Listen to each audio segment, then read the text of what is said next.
You are the all and everything. Yes. And so any fear, doubt, and worry I had that I might have been lacking is here and now gone. For I am knowing that as you are Mother, Father, God, I am that extension. I am that individualization of that which is all the power, all the presence, and all the wisdom of this life. Yes. I know who and whose I am today. I know who and whose my brothers and sisters are today. I know what kingdom this life is taking place in. Yes. And so as I am knowing the unconditionalness of you, Mother, Father, God, of your love, of your power, of your perfect harmony operating through all of life, I'm knowing that the love in my heart is unconditional. I'm knowing that the love of my brothers and sisters is unconditional. I'm knowing that your love orients in all direction, in all ways, in all relationships, Mother, Father, God.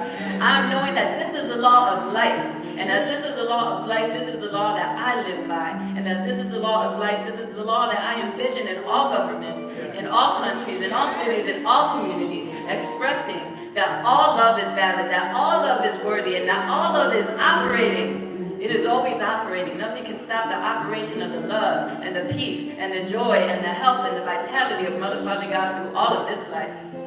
And as I am knowing this, Mother, Father, God, I am knowing how it will express here and now today. Yes. And I'm so grateful for Mother, Father, God. I'm so affirmatively expectant of how I will hear it in the word of the day, in the music of the day, in the tone of the day, and in the hugs that we will be receiving and sharing here today, Mother, Father, God. And I know that each and every person in this room will be leaving in a higher vibration, in a greater joy, in a perfect clarity of how this love will operate in, through, and as them. We are carrying this with us today with so much gratitude. We are planting these seeds in the fertile life that is here and now, in the perfect law that always responds instantly, exponentially, and expansively, Mother, Father, God. And so it is with so much joy, it is with so much affirmative expectation, it is with so much love that we move forward with this day, with this service, and with every day of this life, on the faith of Amen. Ashe.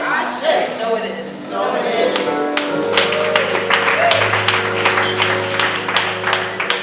Yes. So we celebrate being here and now in the present moment. The past is gone, the future is yet to come, and where are we? Here now. So let's celebrate this truth. I can feel my feet on the ground. I am in the present moment now. What a joyful place I found. Here in the present moment now.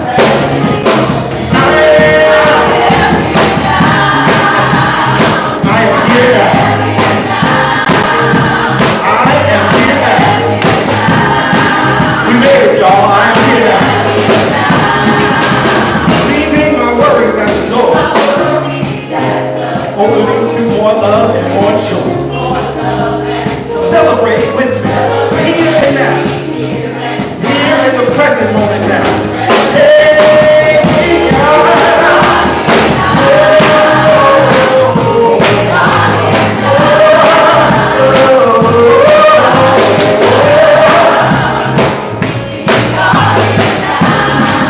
Let's take a breath. And we sing, I breathe in, I breathe out.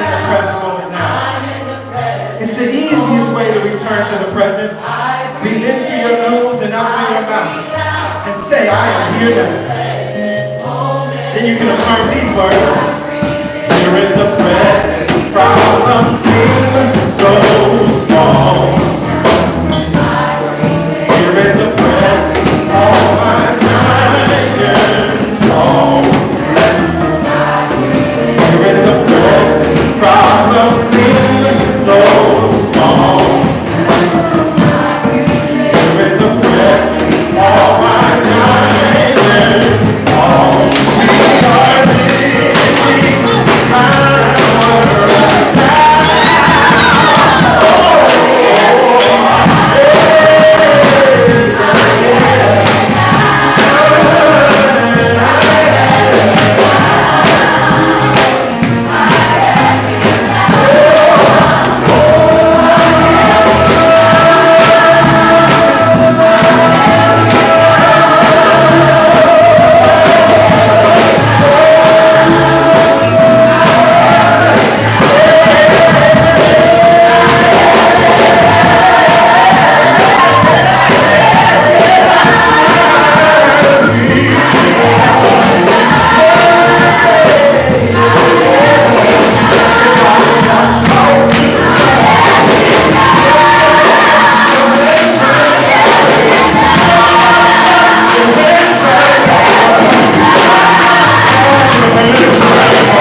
power of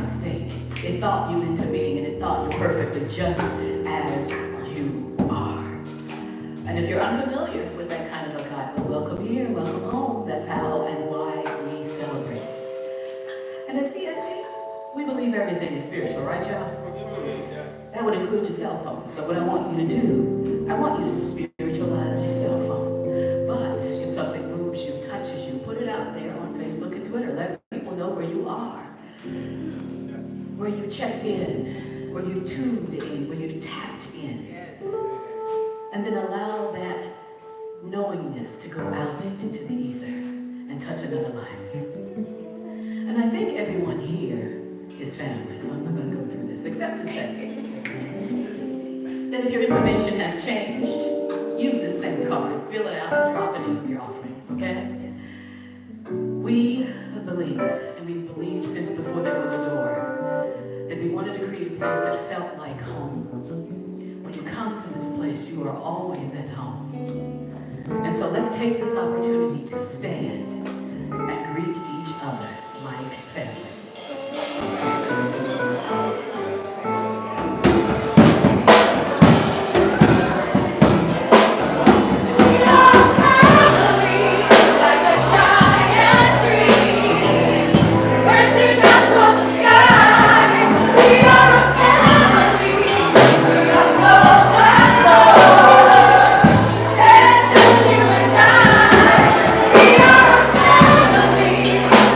Giant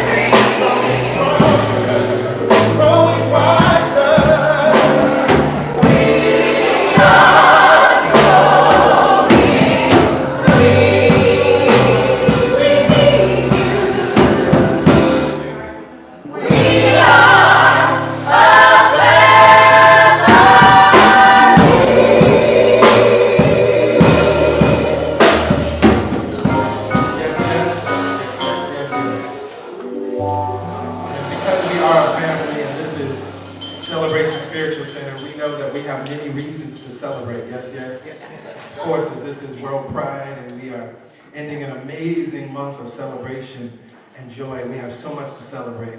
The song says, I got breath in my body. I got shoes on my feet. That's enough to celebrate and be grateful for. Celebrating the God in you, celebrating the God in me. So we're going to just have a little party. I invite you to join in, sing along, and of course, clap your hands.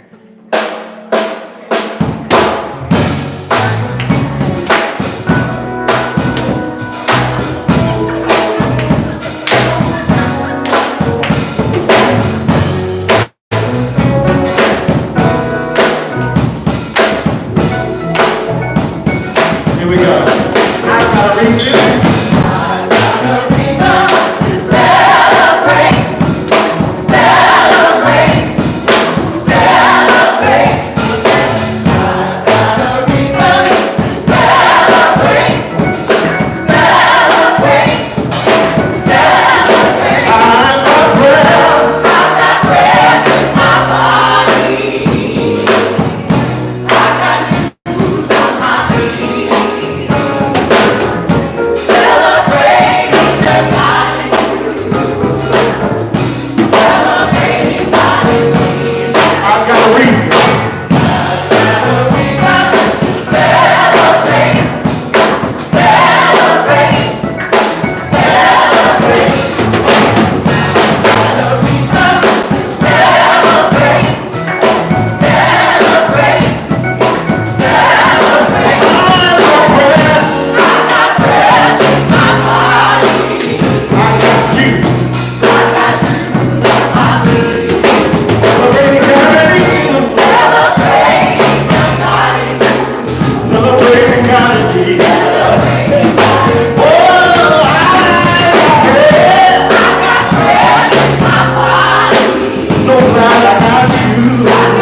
I got shoes on my feet.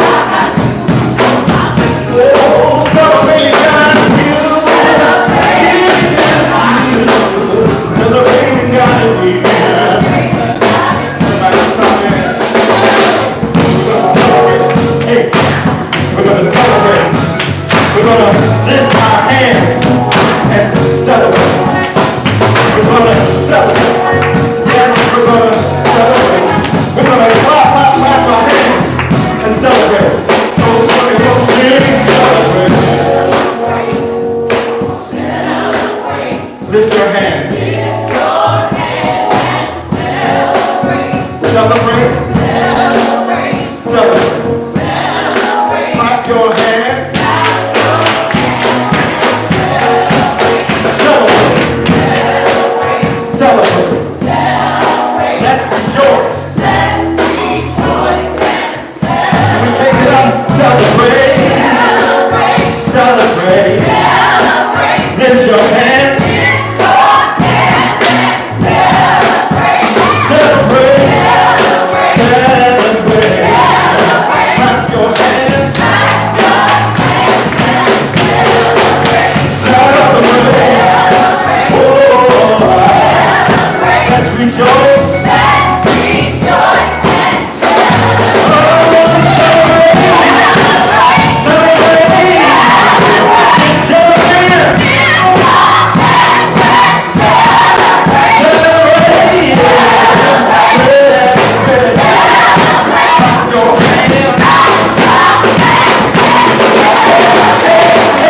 and I'm very, very happy to see each and every one of you today. One thing that you will learn about CSC is that our vision, mission, and purpose guide everything that we do. The vision. Celebration Spiritual Center is a God experience that turns on the heart, mind, and soul of the world. A God experience is the realization of oneness that transcends material sense. Our mission and purpose is to awaken the world to the presence of God within and all around us.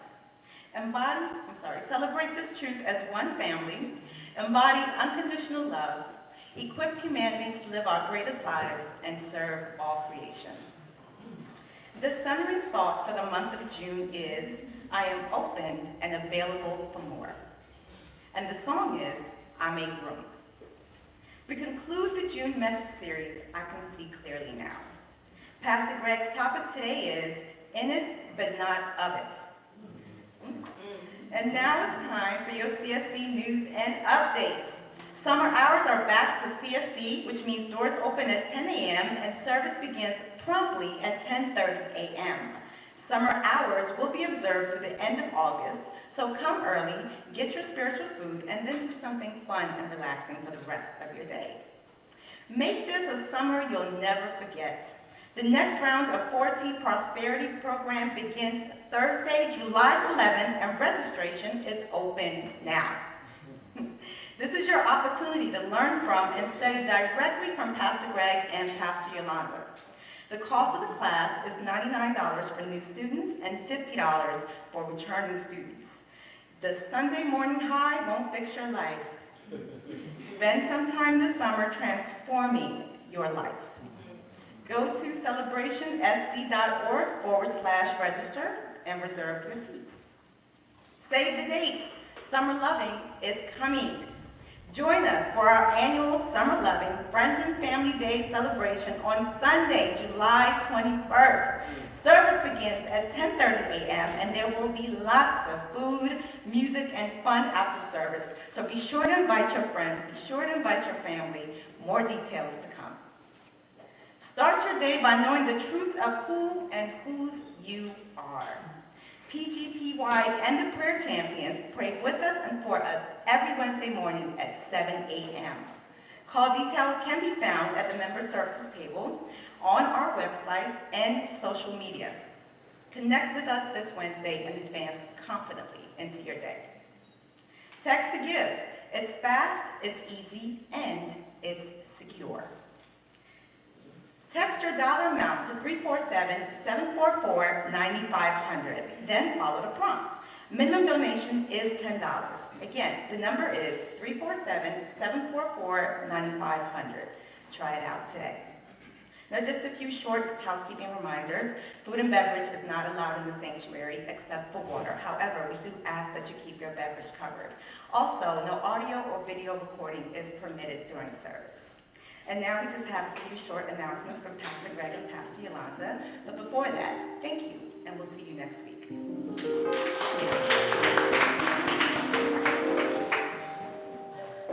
Very quickly, I just want to extend the offer again. I had a few people reach out to me last week about joining the Divine Design Team, which is the team that is responsible for the beauty that we have at our events, our quarterly flower arrangements, all that goodness.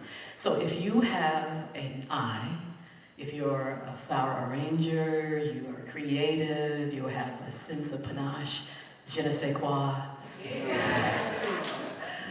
please reach out to me and I can fill you in on all the details of what is required. And you can reach me at Pastor Yolanda at celebrationsc.org. Looking forward to hearing from those of you in the community that want to join in creating the beautiful aesthetic that we always have.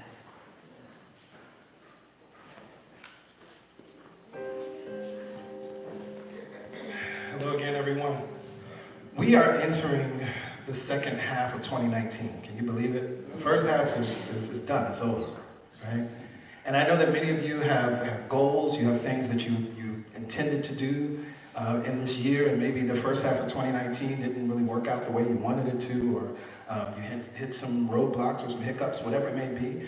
And there's something interesting about this time of year that I think can be helpful with that. Just as in 90 Days of Greatness, we take the time of the fall and winter, as they are in the internal months, to go within, to listen and prepare for the new year. Well, the spring and summer are the external months. That's actually the time of action. And so if you have had some stops and starts or things haven't really felt good in the first half of 2019, all good, because you have this powerful energy of the summer that can support you if you harness it deliberately and intentionally to actually move forward in your goals and your desires for the year with more momentum and really more power than you could in the previous year, just by acknowledging the season that we're in. And so I want to support you in doing that. And I'm doing a bunch of things. If you follow me on social media, I'm going to be posting a lot of videos and some cool information and tips. But what I've also done is set aside 50 slots for the summer between now and mid-September to have a 1-hour summer-inspired action session with me. We can do a number of things. If you would like to do a visioning session, we can do a visioning session. If you want to move through a session and we will come out of that with an inspired action plan, we can do that. Maybe you're just feeling like you have some blocks, you're not really sure what it is, and you need support in that. I'm here to support you. And so if you're interested, just message me. Send me an email, pastorgreg@celebrationsc.org, or you can hit me up on Instagram, Facebook, wherever. Really doesn't matter. Just let me know that you're interested, and we'll move on from there. I'll send you a link to a form. You can let me know more about what's going on. And also, the session is discounted for the summer, so it's a 20% discount for this session. So I look forward to supporting you. And again, even if you don't do a session, check out my Facebook page, check out Instagram, because I will be sharing some very powerful ideas and tips that you can implement and use throughout the summer. All right? Good.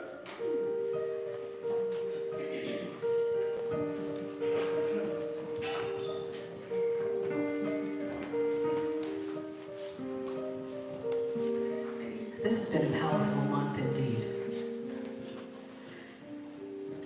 And I'm kind of sad to see this meditation end. I love this song for one. It's one of my favorite songs.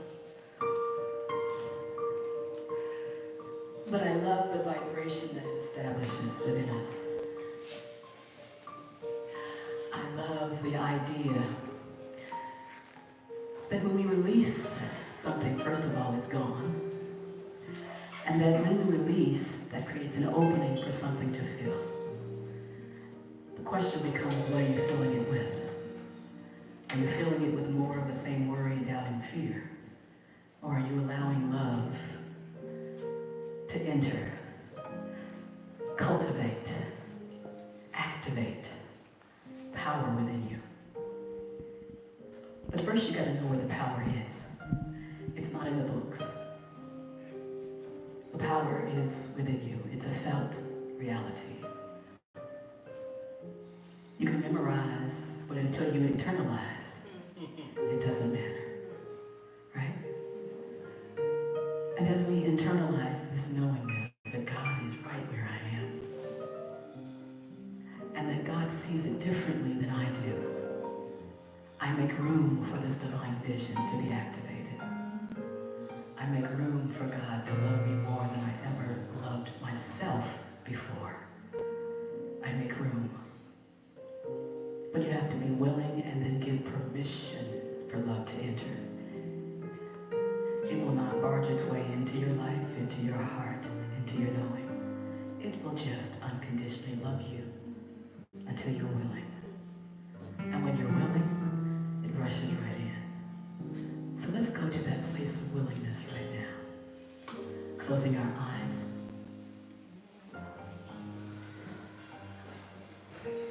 And feeling ourselves seated. Feeling ourselves supported. The same vibration and energy that holds this chair and that holds you is holding it all in place.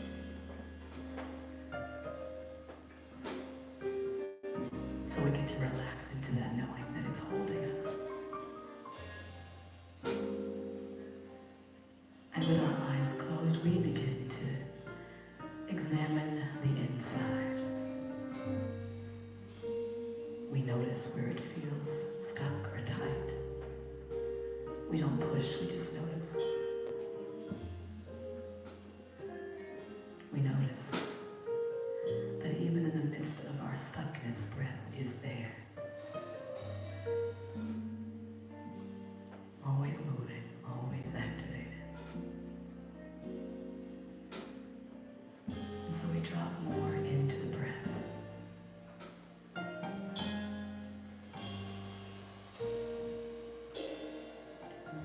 Feeling the breath, just imagine that sensation of it flowing through every cell, because it is.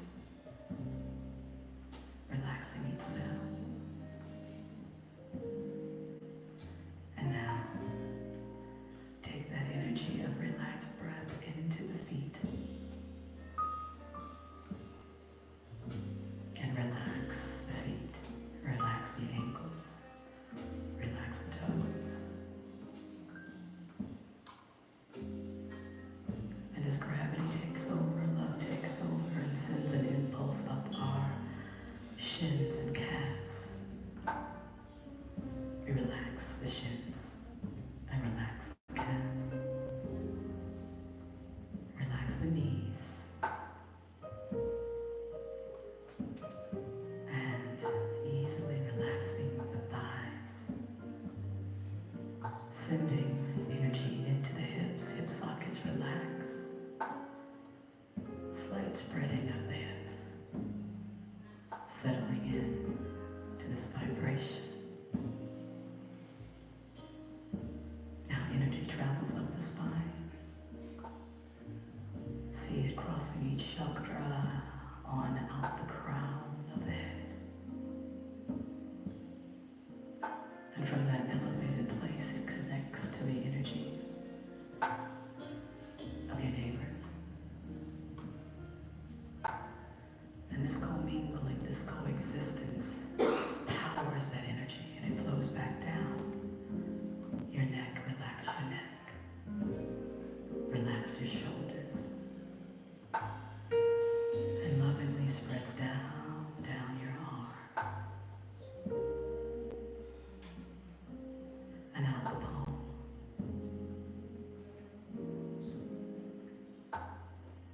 And from this place, let's collect this breath together and focus it in the right palm.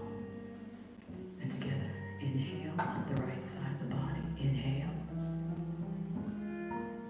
And exhale down the left side of the body. Inhale on the left side. Exhale down the right. Inhale up the right. Exhale down the left. Gentle rocking, inhale. And exhale. Inhale. And exhale. One more time, inhale. And exhale. Bringing that energy to the center, inhale all the way up through the heart. Hold it there. And release. Beautiful. Again, inhale all the way up through the heart. This time, close the lips. Exhale through the nose. One more time, slowing the breath and the body down even more. Inhale. And slowly exhale. Bringing your focus to the heart. Place whatever needs to be released in that space. Whatever worry, whatever fear, whatever uncertainty, whatever questioning, whatever doubt that you may have, whatever mistakes that you feel are blocking you, place it there. And activate your imagination. Seeing love hold them compassionately and release every fear into the light of love. And what is created in its place is more love. As we sing these words, you just let love cleanse, correct, release whatever you need.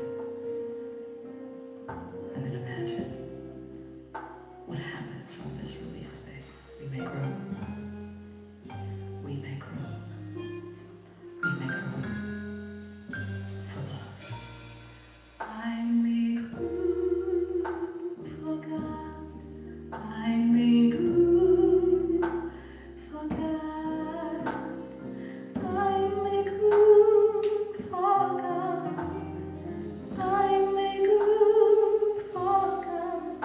I make room for God. I make room for God. I make room for God. I make room for God. I'm clearing out space so that God can move through me.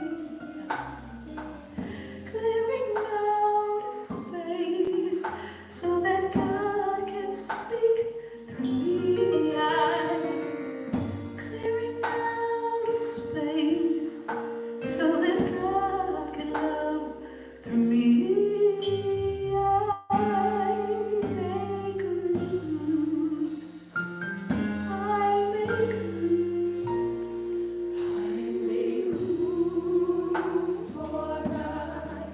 I make room for God. Anywhere that is tight, I make room for God. Send this musical vibration. I make room for God. I make room for God. It's just waiting to enter. I make room for God.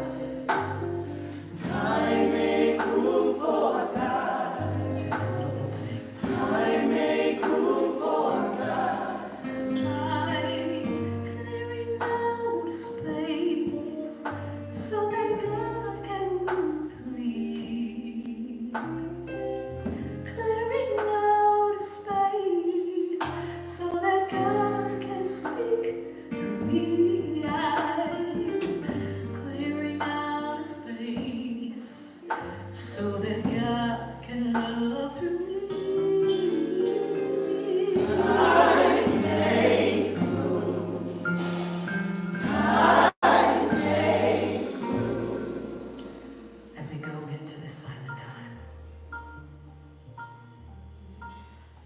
scan your body, and anywhere that is tight, just send willingness. I'm making room for you, love. I'm making room for you, abundance. I'm making room for you, peace. Let every voice that is unlike these ideas, these seeds of divine expression, let them be still. Now.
With our eyes closed,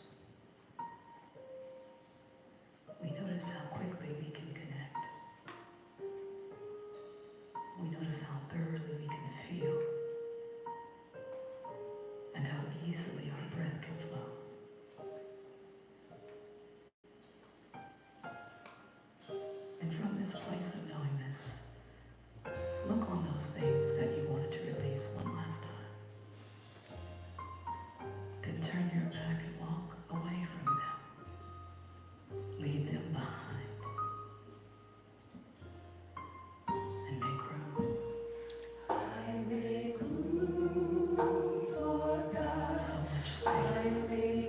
that created this day, this month. I make room for God. I make room for God. I make room for God. I make room for God. I make room for God. I make room for God.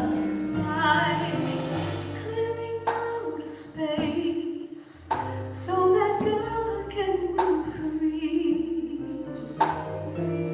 I'm clearing out a space so that God can speak through me. I'm clearing out a space so that love can move through me. I make room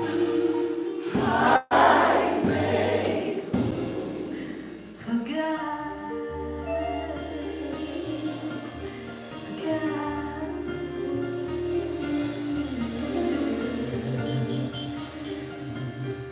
Now, begin your return.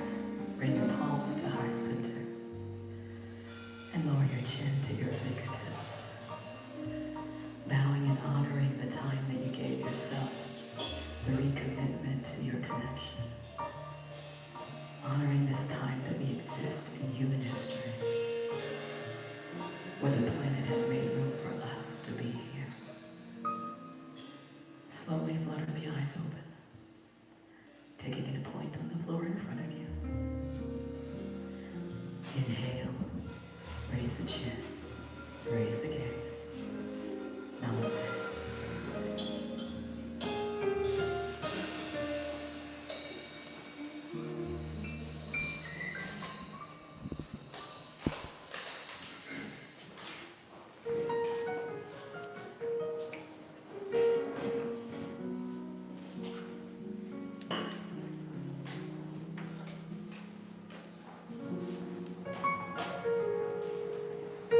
Yes, yes. We make room. We make room.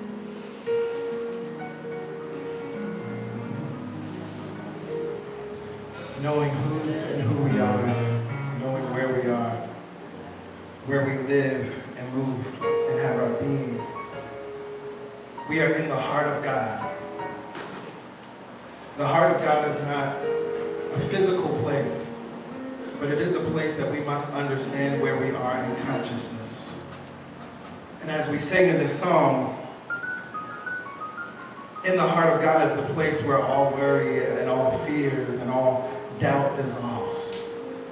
When you know the kingdom that you're living from, as you heard Vanessa speak to in the opening prayer, when you know that, then you operate in the world differently. And so this song is a celebration of that truth. I invite you to feel it, and I invite you to celebrate with it.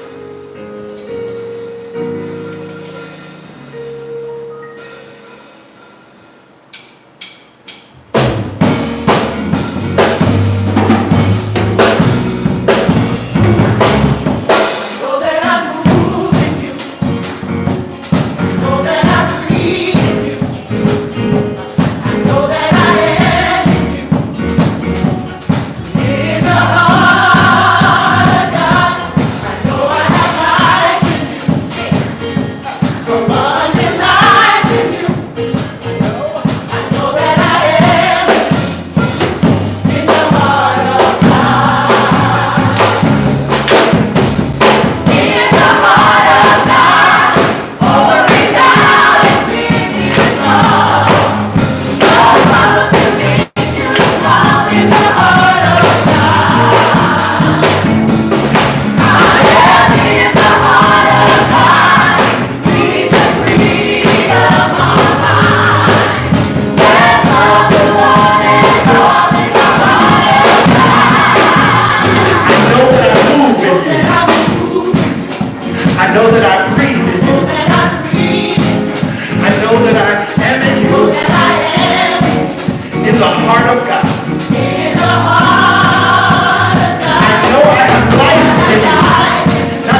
place that we live, we move, and we have our being. It's where we're thriving. It's where we're growing. It's where we're prospering. Soul 21, can you tell me where you're living? Yeah. In my heart. Where are you moving? In my heart. Where are you breathing? In the heart. Oh, God. Oh, God. Where are you prospering? In the heart. Where are you growing? Where are you thriving? Where are you growing and thriving? Yeah, yeah, yeah, yeah, yeah, yeah. In the heart. Oh, God. There is no separation here. There is no separation from the heart of God. That's where you live. In the heart. Freedom and peace are yours. Yeah. In the heart.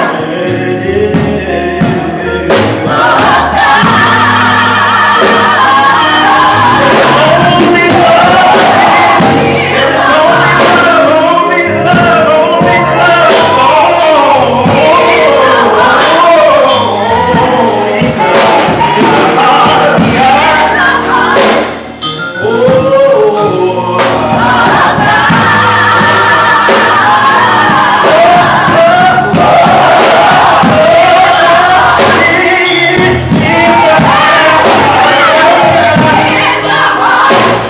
Yeah, in the heart of God. Yeah, God. Yes, yes.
Yes, yes, yes, yes.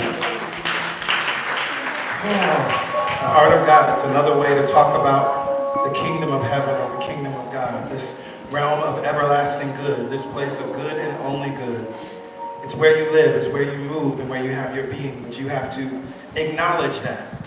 You think about as if you are a United States citizen or any citizen of any country, you have to acknowledge the benefits and make use of the benefits that are available as a citizen of that country in order to actually experience the good that is available to you. So similarly, we must acknowledge where we live, where we move, and where we have our being, and then, and only then, can we operate in abundance and prosperity and good and joy. Well, good morning again, Celebration Spiritual Center. So good to be here with all of you. Happy Pride again. And I do want to take just a short moment to acknowledge for those who may not know or may not have heard, this past week, Colin Tipping transitioned. He has been moving through a health challenges for a few years and victoriously throughout the years, even in his physical body. But we love how it was posted on his Facebook page this week that Colin Tipping has received his healing. And he has transitioned. Of course, you know that here at CSC, we use his work a lot, radical forgiveness and radical forgiveness worksheets and self-forgiveness. He's so critical to a lot of the work and the understanding that Pastor Yolanda and I have and that we teach. And so we are so grateful for his light. And we send and wrap his family in so much love, knowing that they're moving through a process. And while we may be spiritual people and we understand that it's transition, we also understand that there's a period of time that we move through, that we miss their physical presence. And we have to also transition as family members into a new experience of who they are now. No longer in this physical body, but we actually get to experience the fullness of who they are outside of the limits of their body. So we're in the final week of our series. I can see clearly now. We started with week 1, waking up from this dream, talking about and looking at this allegory of the cave from Plato, and what does it look like to wake up from this experience of life of being chained by the neck and at our feet, chained and facing a wall. We can't see to our left or our right. And so we interpret life through the shadows and echoes, the shadows that are portrayed on the wall and the echoes that we hear from voices behind us. And week 2, we talked about, it was so long farewell, and I talked about the moment when the chains are broken. And you now get to realize that there was actually a fire. There's light behind you that was casting the shadows, and there are people and objects that you had named these symbols, named the shadows, but you didn't realize what it really was. And so you go through this period of learning and unlearning. But what's important there, and what I talked about, is that we must say so long farewell to the experience of being chained to the wall. From the experience of naming those things and having that realm of experience, what we thought was truth, we must absolutely divorce ourselves from that realm of being in order to learn this new way of being. In week 3, the seed cracked open. We looked at the beautiful poem by Hafiz of the same name, which is talking about this idea of awakening. When we fully wake up and experience this power of meeting Source face to face and understanding the truth about our life. And again, it can look different for different people. It could be a near-death experience. It could just be a moment of awakening. For many people, it comes, you're in the midst of a challenge or in the midst of a very difficult situation. And out of that challenge and out of that difficult situation, something opens up for you. And what we talked about there, as Hafiz so beautifully names in that poem, you come to the understanding that there are 2 of us in this body.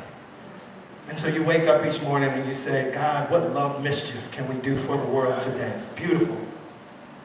And so in this final week, I want to share a short story with you. And this is a short story by the brilliant Paulo Coelho. And it's a short story that we find in the midst of the beautiful book, The Alchemist. And so I invite you to hear the words of this story. You can close your eyes if you want to really envision this. And this is going to help us as we move into the last part of this allegory of the cave. The secret to happiness. A certain shopkeeper sent his son to learn about the secret of happiness from the wisest man in the world. The lad wandered through the desert for 40 days and finally came upon a beautiful castle high atop a mountain. It was there that the wise man lived. Rather than finding a saintly man, though, our hero, on entering the main room of the castle, saw a hive of activity. Tradesmen came and went. People were conversing in the corners. A small orchestra was playing soft music. And there was a table covered with platters of the most delicious food in that part of the world. The wise man conversed with everyone, and the boy had to wait for 2 hours before it was his turn to be given the man's attention. The wise man listened attentively to the boy's explanation of why he had come, but told him that he didn't have time just then to explain the secret to happiness. He suggested that the boy look around the place and return in 2 hours. Meanwhile, I want to ask you to do something, said the wise man, handing the boy a teaspoon that held 2 drops of oil entrusted to him. Then go back and observe the marvels of my world, said the wise man. You cannot trust a man if you don't know his house. Relieved, the boy picked up the spoon and returned to his exploration of the palace. Oh, I'm sorry. I messed up the story. Let me go back. I'm missing a part of the story. This is so critical. Get it now. All right.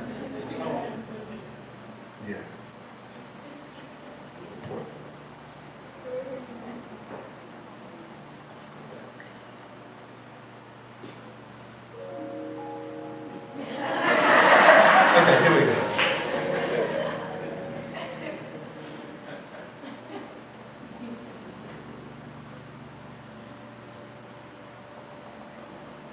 All right, meanwhile, I want to ask you to do something, said the wise man, handing the boy a teaspoon that held 2 drops of oil.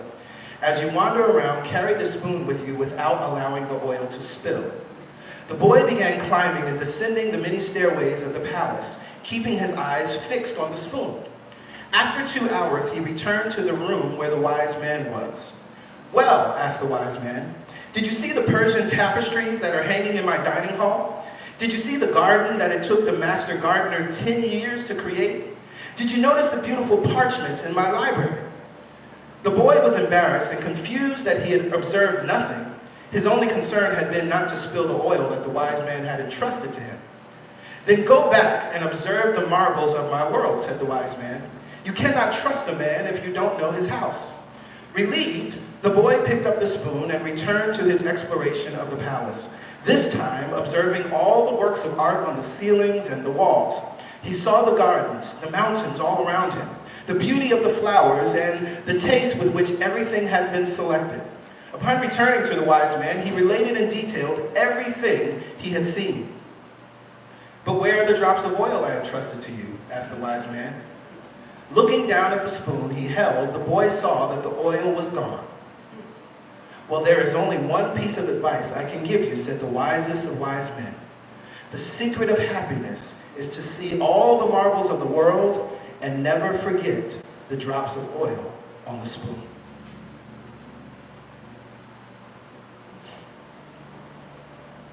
So this story is an illustration, a beautiful illustration of what being in the world but not of the world is all about. Now what's interesting to me, we've heard that phrase, and for me, and growing up in the Christian tradition, I've heard that all the time. Those words do not appear anywhere in the Bible. They don't appear anywhere in the Bible. Be in the world but not of the world. It doesn't exist in the Bible. But this idea is an interpretation of words from Jesus. It's an interpretation of words from the Apostle Paul. But what we understand on a deeper level, this is actually a spiritual idea that all traditions teach, that all traditions practice, that all traditions wrestle with in varying ways. For instance, if we look at the ascetic lifestyle, right? This is the practice of strict self-denial as a measure of personal or spiritual discipline, right? We find that all traditions practice that, and that's a way for them to be in the world but not of it. They've decided that if I, even at its extreme, like lay on a bed of nails, I'm showing myself devoted and faithful to God. We also know that every spiritual tradition has monks or priests or nuns, right? Those that have renounced their life in dedication to God or to a deity or to a set of deities. We have people that give up their wealth for spiritual gain, for a life of service. We have people that go up into the mountain to live in an ashram and study and not be out in the world. All of this is rooted in this idea, a spiritual idea. Whether you're talking Christianity, Buddhism, Hinduism, Islam, it does not matter. There are people that are trying to be in the world but not of the world, and this is one of the ways that they try to do it. Now, as I said, although these words do not appear in the Bible, be in the world but not of the world, one of the passages of Scripture that's written by Paul that is used to interpret this idea is Romans 12:2. Do not be conformed to this world, but be transformed by the renewing of your mind, so that you may discern what is the will of God, what is good and acceptable and perfect. And so an interpretation of that verse is then that we must be in the world but not of the world. But I want to dig a little bit into this verse because I think it's important for us to understand, and I invite you, if you want to hear a little bit more, last spring when I was in Detroit, I did a message, Claim Your New Mind, at Renaissance Unity. You can go to their Facebook page and watch the whole message, but I want to share a couple points here about this as it relates to what we're talking about today. So there's a couple words here. Conform. Do not be conformed to this world, but be transformed. So conform. What that word means, first of all, the prefix con, right? Anytime you see con in front of an English word, that means together or with, right? And actually, if you speak Spanish, you know that con means with, right? So when we hear the word read the word conform, that definition is to create or express according to a known pattern or shape. So to be in alignment with a known pattern, with a known shape, a new way of being. Now we understand if we want to create something new, which is unknown, it doesn't currently exist as our life or in our life, that means we cannot conform, we cannot operate in lockstep with the forms that we already see. So here when he's talking about do not be conformed to this world, it's bigger and deeper and much more profound than just saying I'm not in the world. What it's saying is in order to make a change in your life, you actually have to find a new pattern and get in good step with that pattern. Now the other piece, when we read the word world here, the Greek word is aeon. And what aeon means is age or time.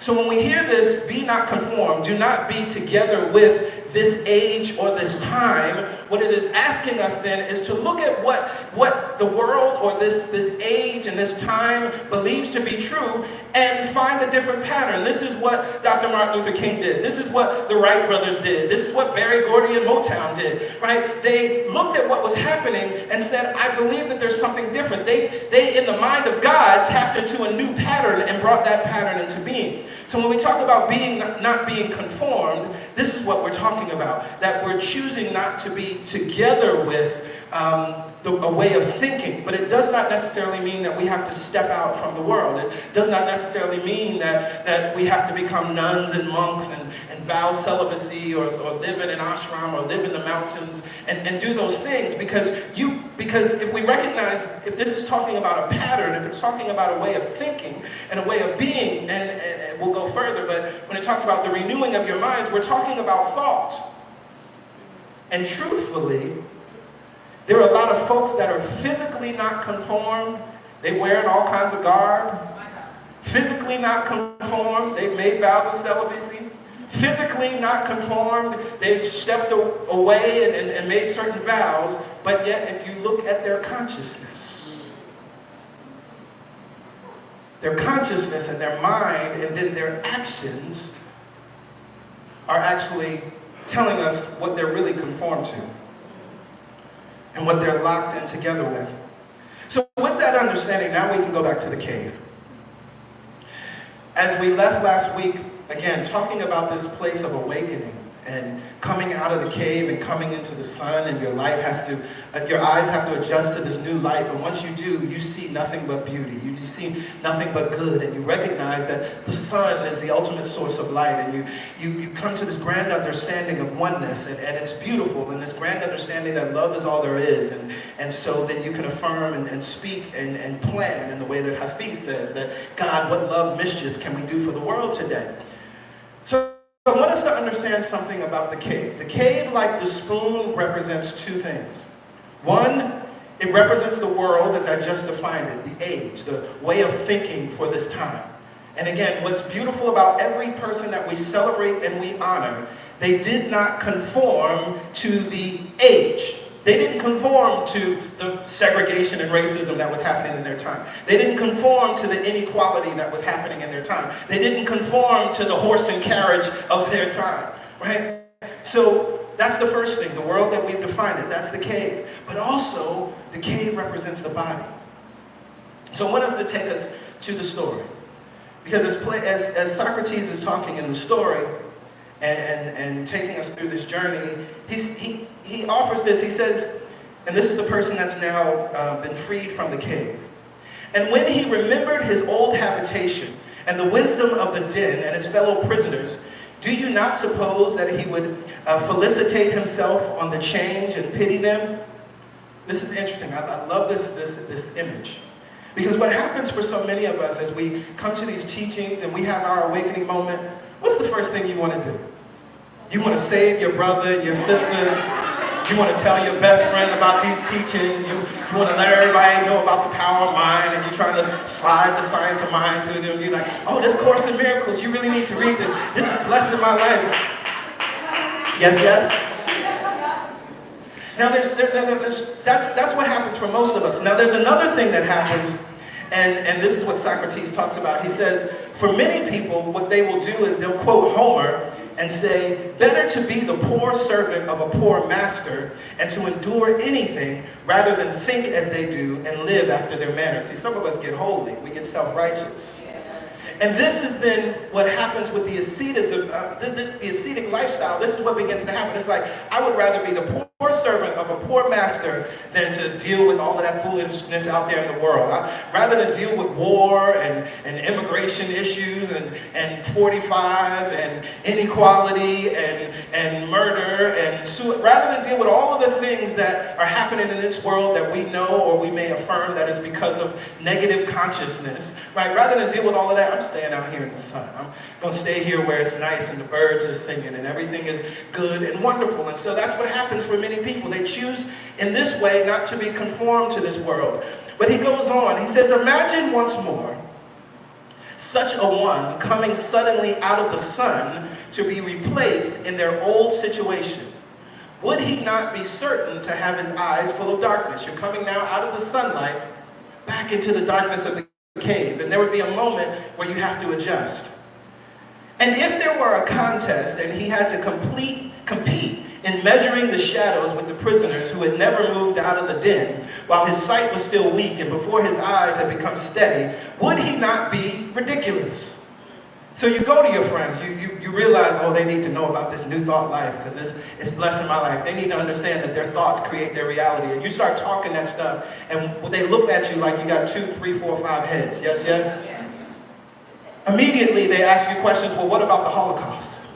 Immediately they ask you questions like, well, what about slavery? You mean to tell me that all those millions of African slaves thought themselves into slavery, right? Now, part of the issue with that is we go to these big questions without first understanding how the principle operates in our individual life. What I know to be true is that as you learn how the principle operates in your individual life, then you can start to dissect and understand how collective thought, not that a people, African people, not that a people, Jewish people, thought themselves into suffering, but you can start to understand how co-creative thought, there's so many levels of thought that had to come together for that to happen. One of the things is just that we as human beings in general believe that life is not fair and bad things happen to bad people. We expect that on a certain unconscious level, so it must play out on the collective. That's true of every human being. But again, we begin to try to share these ideas and we look ridiculous. We sound ridiculous. Because these people have been down here with the shadows. And it's like, this is life. Even if they've broken out of their chains, they're living by the light of the fire. They're living based on those objects still in the cave. And so this reality that you're speaking of is foreign to them. He goes on and he says, men would say of him that up he went and down he came without his eyes, and that it was better not to even think of ascending. And if anyone tried to loose another and lead him up to the light, let them only catch the offender and they would put him to death. This story is part of the seed story of the Christ. There are many people that teach and believe that this is what influences that idea, that ultimate story of the living and dying divine being, God-man, resurrection story. Because this is essentially what happens when we look at the story of Jesus the Christ. He was speaking the truth that made no sense to people. They were like, you're crazy, you're off. They felt he was so crazy that they said, release the criminal and put this guy in jail and kill him. Because they could not understand what it is he was speaking. And so on a level, this is what happens in our lives. On another level, this is part of what must be understood if we are choosing to not conform to the age. I was reminded this morning, there's a show I did with the National Dance Institute, and one of the pieces that we do is called the Birmingham Children's March, inspired by the Birmingham Children's March of the 60s. And we end, I had the fortune to be able to, at the end of that piece, I get to speak at the words of Dr. King. And it's actually from a speech that he gave in 1968, literally about 4 days before he died. Now we remember, everybody knows the mountaintop speech, because that was literally the night before he was assassinated. But There's a message he gives actually here in New York at Wall Street. And he's encouraging the people, and he's saying that it's his "We Shall Overcome" speech, and he's given various versions of it. But he says, don't worry about us. Some of us will have to get thrown in jail, but we shall overcome. Some of us will be called bad names and dismissed as rabble-rousers, but we shall overcome. And what he was doing from that vantage point of, because again, he was living in this enlightened, awakened place, and what he was saying to those that were also in that space and place with him, choosing not to conform to the age, choosing not to conform to the age of economic inequality, choosing not to conform to the age of segregation, choosing not to conform to the age of, even though Brown versus the Board of Education had been passed, schools were still segregated. He was reminding them that the way that you're thinking and the way that you're being right now is going to seem crazy to this age. You're going to be called bad names and dismissed as rabble-rousers. Some of us will have to get thrown in jail some more, he says, but we shall overcome. And he could affirm that truth because of where he was living. I talked about it last week, that coming back to the cave, we must come to this understanding that we must remain tethered to this deeper understanding of who and what we are. That we cannot just, when we go into the cave, if we choose to come into the cave and not live the ascetic lifestyle, then or renounce certain things, then we have to recognize and have to develop practices that allow us to stay tethered to the truth of who and what we are, so that we can affirm and encourage ourselves and our brothers and sisters that no matter what, we shall overcome. Now, I want to go back to that verse because there's another word that's there, and this is exactly what I'm speaking to right now. The Apostle Paul says, do not be conformed to this world, but be transformed by the renewing of your mind. Transformed and renewing. Two powerful words. So transform. That word. Now, anytime we see trans in front of a word, that means to go across, beyond, through, or to change thoroughly.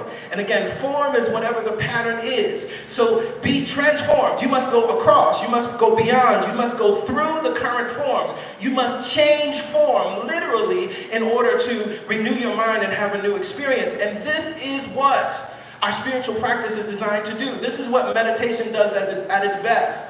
The definition I love of meditation is to get familiar with, right? It's a deep connection with the all that is, with the eternal, with that which is expansive, with the unified field, with the cosmos, with the depth of the universe itself. We must go beyond the current forms. We must have a way in mind to move beyond that. That's the only way that Dr. King could stand there in the 1960s and 1968 and speak with clarity and speak with authority that we shall overcome, right? So many of the things that we are experiencing and enjoying, he did not get to experience in his life, but there was an inner knowing that would be.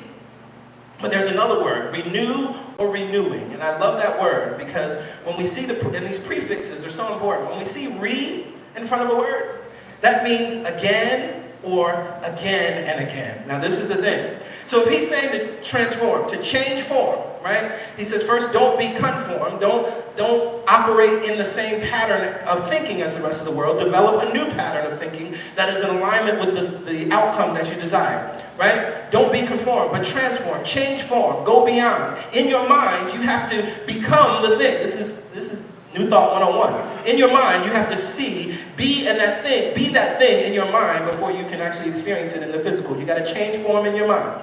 But then he says, by the renewing of your mind, change form again and again and again and again. See, some of us just renewed our mind last year and we still don't understand why we don't have the thing that we're looking for. Some of us just renewed our mind, a couple times last year, and we're still like, I don't understand why I'm not experiencing this thing that it is that I desire. But the opportunity here is to renew, become new, change form again, change form again, change form again and again and again, because we recognize you got to get full of that feeling. You got to get that thing in your mind's eye so clear that it turns you on, so clear that you wake up and you don't know if you're in that world or this world, because it's just, you expect that good to show up. You expect that check to show up. You expect that money to show up. You expect that new partner to show up. You expect that new business to be thriving. You expect it because you've been changing form in your mind. You've been renewing your mind over and over and over and over and over and over again.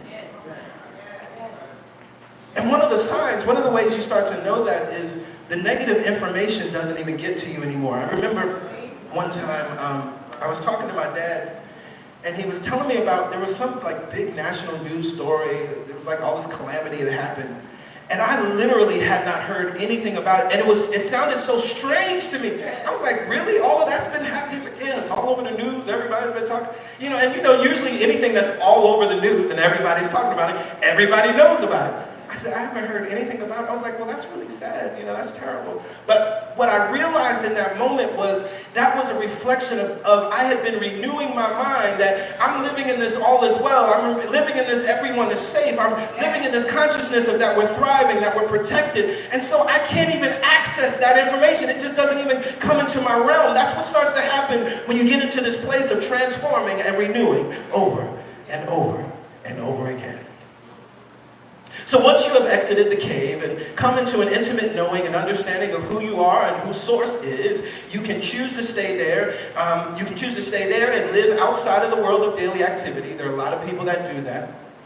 I'm not saying that there's anything wrong with it. One of the things I love when you look at the story of Maharishi Mahesh Yogi, he came to this powerful realization, and this is interesting, sort of the path that happens in India. For many people, the idea is that you become an adult, you work, you raise your children. And many times, at that point, a husband and wife kind of go on their spiritual journey, right? You're still married, you're still in a relationship, but one of you might decide to go to an ashram and live that life, or you might decide to be celibate at that point in your life to dedicate yourself to spiritual study and spiritual practice. And so Maharishi Mahesh Yogi, that's what he did, and he went to the mountains, right? He went to study with the masters and learn the depths of meditation and learn the transcendental meditation technique. But something happened to him. He said, wait, people need to learn this. This is so simple. This would change people's lives. And so he just got up one day and left. And just showed up in the middle of the world, being who he was, and not having any, because he was so outside of the world, having no sense of, time and what things should cost and how to interact with people. He was just like, I got this thing that I need to share with you all. But out of his consciousness, because of that, this is why he was able to build such a powerful movement. So again, I'm not saying that there's anything wrong with that, but what I understand is that as I'm here with all of you who are here physically or who may be with us virtually, you all are in the world, right? We're not on a mountain. We're not in the Himalayas. We're not living that life. And so what's interesting is that way of life is like the boy holding the spoon and focusing on the drops of oil. But he missed all of the beauty of the castle. See, the thing about this life that we live as humans in this life on earth, it is a beautiful life. There's so much good that we can experience, so much joy that we can experience, so much love that we can experience. And so when we are just holding the spoon and focusing on not dropping the oil, which is what that life looks like metaphorically, then we miss out on so many things. There's so much to be enjoyed, right? But the issue is that we must learn to maintain our awareness of love's presence within us while marveling and experiencing this external world. That takes spiritual practice and spiritual discipline. So that's why we do the work that we do. That's why we come here. That's why we share these teachings. That's why we operate in community. And so whether or not you choose to live on a mountain or in an ashram, or whether you decide to live in the big city, one thing that won't change is your possession of a body. See, even if you're living on the mountain, you still got to deal with this cave right here. If you choose to live in the ashram, or you choose to live in the big city, you will always be in this cave until you exit it. And so what's so important, and this is why our spiritual practice is important, and this idea of transcending is so important, because what we come to understand through that practice is that we are not our soul clothing. What we come to the understanding, you are no more your soul clothing than you are the physical clothing that you wear. And I say this so often because I know last week I spilled barbecue sauce on my t-shirt. And I was upset. Y'all know the feeling, you spill something on your clothes, and it almost feels like you personally were disturbed, right? And that's how I felt. But I had my shower wipe, so it was all good, right? Now, we can get tripped up like that about our clothes, but we can come to ourselves and it's like, I'm not my t-shirt, I'm not my pants, I'm not this thing. Spiritually, we must come to the same understanding around your soul clothing. Your soul clothing is awesome, it's wonderful, but it is not you. Right? It is not you. It is not who and what you are. Any more than you would be your car if you were driving your car. You're the driver, not the car. Your body is the car. You are the driver. And just like cars wear and tear, and eventually we get rid of them no matter how amazing that car was at the time that it was released, your body is going to expire. That's what it's designed to do. It's not who you are. You do not expire. Your soul clothing expires. Your vehicle expires. You are, as A Course in Miracles puts it, not a body. You are free. For you remain. For you are still as God created you. You are still this eternal, perfect, expansive being that has been here and will be here, that you're living in other realms and dimensions while you're also here. All of that is true of you. How dare you limit yourself to this one experience, this limited flesh suit?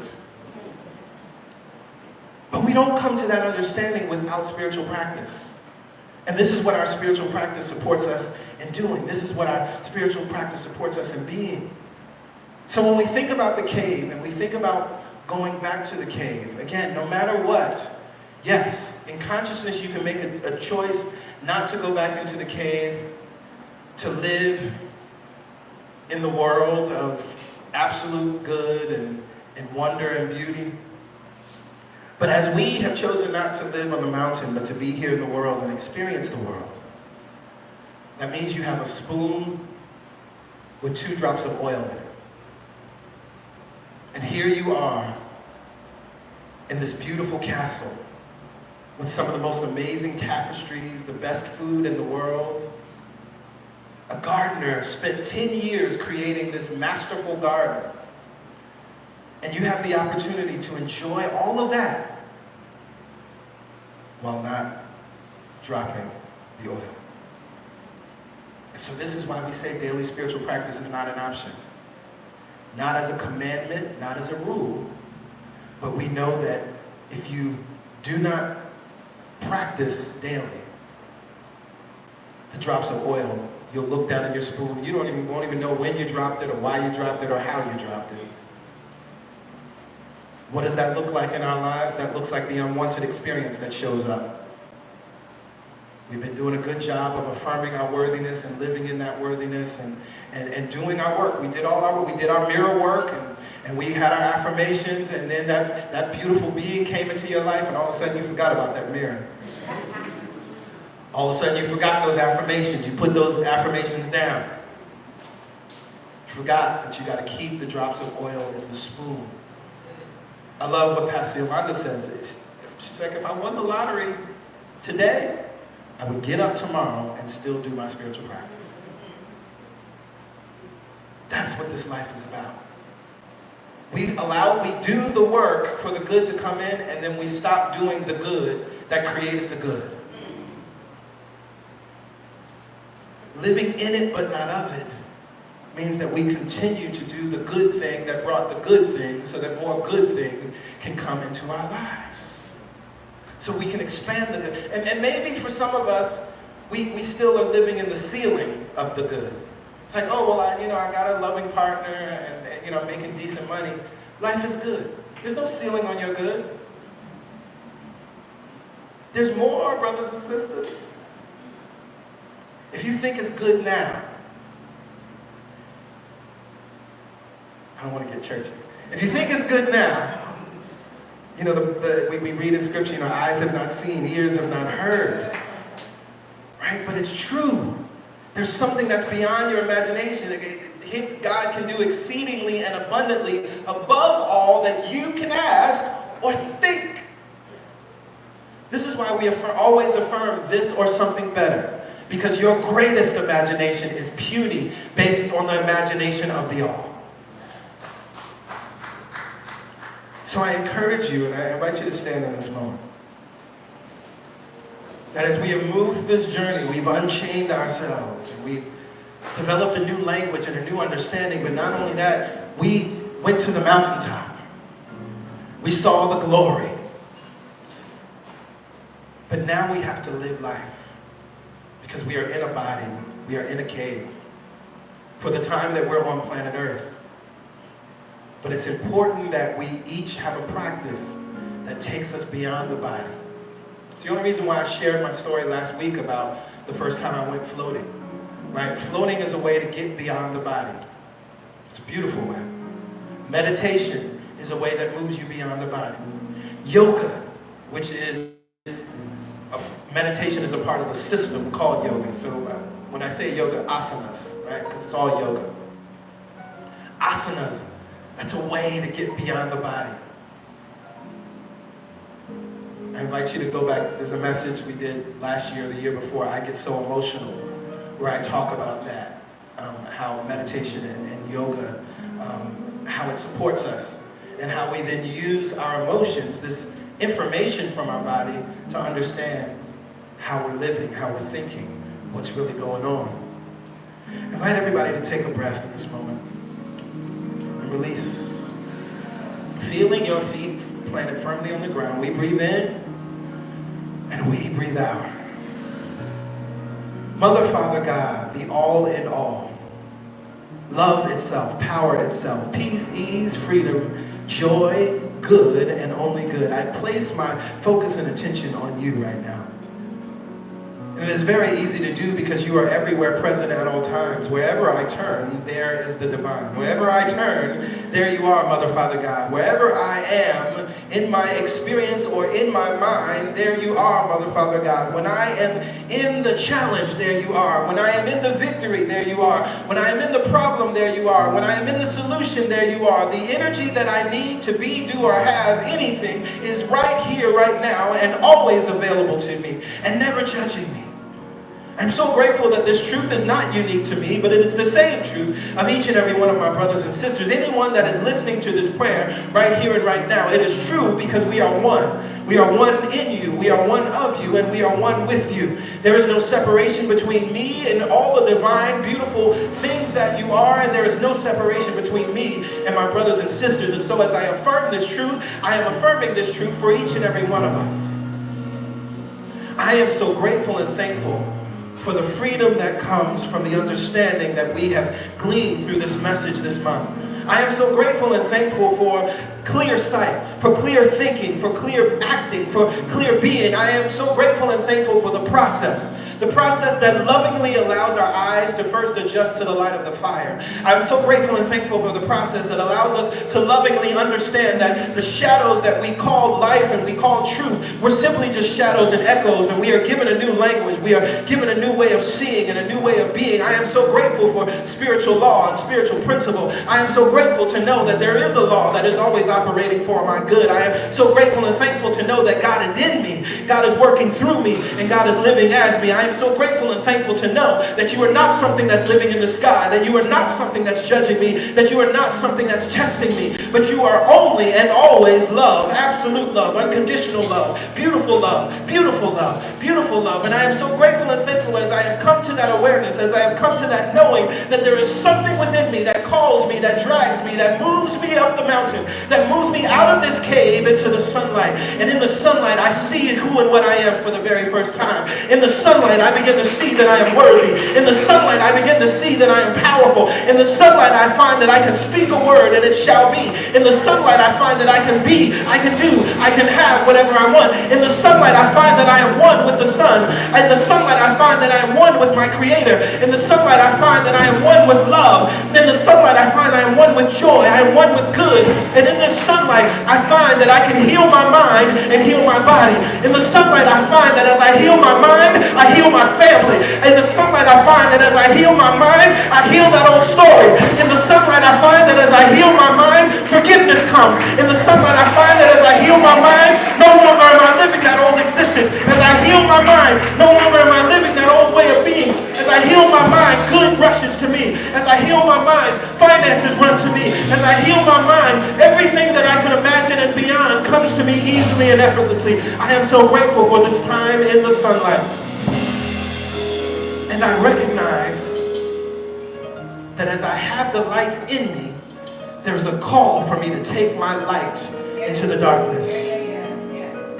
This is why I am here. This is why we are here. This is why you are here. You are the light of the world. A city set upon a hill cannot be hid. Take the lampshade off of your light and shine it. For we are in a time of darkness. This world, this nation is in a cave right now, and it's calling for your light. It is calling for our light. So right here and right now, this consciousness, this knowing, this new story, this renewed mind, this mind that is transformed, this mind that is not conforming to the way of being and the way of thinking of this world, but this mind that says that all things are possible, this mind that says that we will win, this mind that says that victory is inevitable for each and every being, this mind that says that we will heal our planet, this mind that says that we will heal the differences, this mind that says we will heal separation, this mind that says we will heal otherness. I let this mind be in me that was also in Christ Jesus. And I let the Christ that is in me express as light. I let the Christ that is in me express as love. I let the Christ that is in me express as healing. I let the Christ that is in me express as transformation. I let the Christ that is in me transmute any and all circumstances. I let the Christ within me be the healer. I let it be the thing that speaks through me. I let it be the thing that loves through me. And as I do that thing, I know that this world will be different. And I recognize that it does not have to happen in my physical lifetime, for I live beyond all lifetimes, and I live in every lifetime. I choose, as our elder brother Martin Luther King did, I choose to know that truth. I choose to speak that truth. I choose to inspire and empower others, knowing that even if I do not experience it in my physical body in this lifetime, it shall be done. It will be done because it is already complete in my mind. So with joy and thanksgiving, I release this prayer because it is complete in my mind. With joy and thanksgiving, I release this prayer because I expect it. With joy and thanksgiving, I release this prayer because I see it in my mind, and it is done, it is done, it is done. And together we lift up our voices, we say amen. Ashe. And so it is. So it is. Thank you.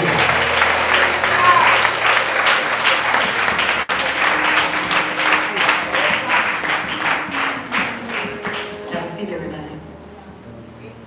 You better pray, be a vision. You better have a vision and hold it in your mind and express it so we all can feel it. Did y'all feel it? Yes. Did you really feel it? Yes. Then go out and live as it. Don't let it be an opportunity just to come together on Sunday. Ooh, I felt good. And then what? Did you go back in the cave? Did you go back in the cave unarmed? Did you go back in the cave without your oil? Or did you go back in there with the light shining within you and illuminating the walls of that cave so that other people can come towards the light? Come this way. Come this way. Come this way based on what I know. Come this way based on who I am. Come this way. I'm not afraid of the shadows I see. I know who and what I am. Come this way.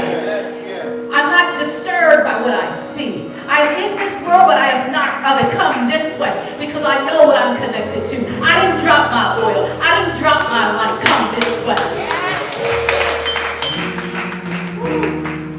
Let you stop. We bring you to the second sermon. Oh, a beautiful series. And just a little piece of advice, you might want to go back and clip out that prayer. Yes. Clip out that prayer when you're feeling like you don't know which way to go. Clip out that prayer and listen and watch it back. And let your vibration be elevated and reconnected so that you can see and be different in the world. Thank you, Pastor Grant.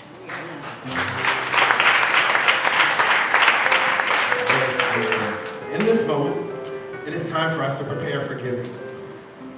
And so I ask our ushers are here and ready to support you. If you need a pen, if you need an envelope, please just raise your hand.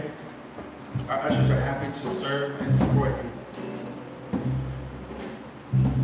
I want to thank everyone who has already given online or text to give. If you would like to give online, it's very easy. You can go to our website, celebrationsc.org. Click the option to give or scroll down to the giving section. The number for text to give is 347-744-9500. Now I want to share something with each and every one of you. How many people have attended Summer Loving in the past few years that we've had it? How many people love and enjoy Summer Loving? It's been awesome, right? Yeah. Beautiful. And we have an intention. We want to make sure that Summer Loving is always an amazing event. and that we can hold that event at the same level each year. And this year, we're running into some challenges with that on the budget. And so I'm inviting you, every year, we always have the option you can give to support the event. There's a drop down, if you go online, there's a drop down to support family and friends. But we specifically need your support this year in order to support the event to be as good as you've experienced it to be. So I'm inviting each and every one of you that are able to give between today or before the event an amount above and beyond your normal giving so that we can have an event that is powerful, that's amazing. And specifically, as we always have many guests coming in, we want to make sure that as hosts of this event, that we can provide the best possible event. So all that are able, again, we will be reminding you of this in the coming weeks and probably emailing and posting things as well. We do need your support so that we can meet our budget for this event, so that it can be at the level that you expect it to be, at the level that you enjoy it, so that we can all have a good time. Okay, can we do that? Yes, beautiful. And so we recognize that as we do these things as a family, and we give, because we recognize that giving is like exhaling, that we have to exhale in order to inhale. And we participate in this beautiful cycle. And when we give with joy, when we give with gladness, when we give from a place knowing that there is more than enough, knowing that whatever our individual source of income is, it's just a resource and not the source, then we can affirm together, all the money that I use, returns to be multiplied, in a never-ending cycle, of increase, and enjoyment. And that I call our ushers forward. Let's take a very short talk.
Life to be good and good and good and good. Thank you, Mother, Father God. We release these words back into the mind and hold it all perfectly, completely, wholly. And together we say, amen. Amen. So it is. Together.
celebrate, get out there and party.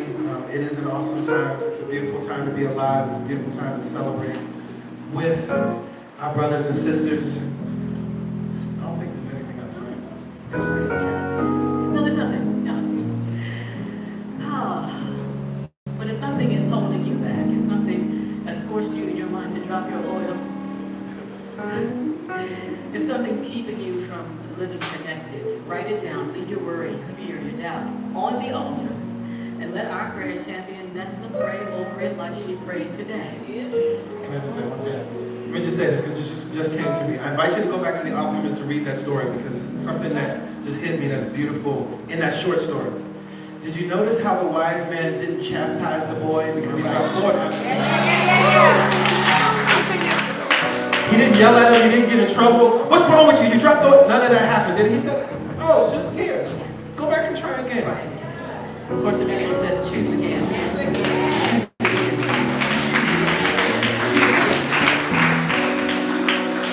And as we choose again, as we let go, as we release all the judgment, all the things that have been holding us back, and we choose this new understanding, this new unconditional love, what do we say? All things are possible.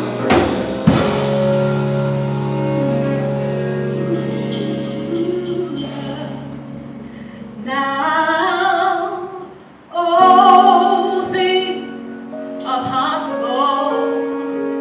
Did you hear me say that everything is possible? 'Cause I know who I am.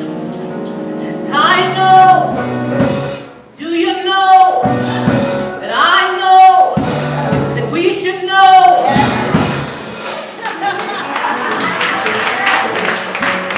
Who we are.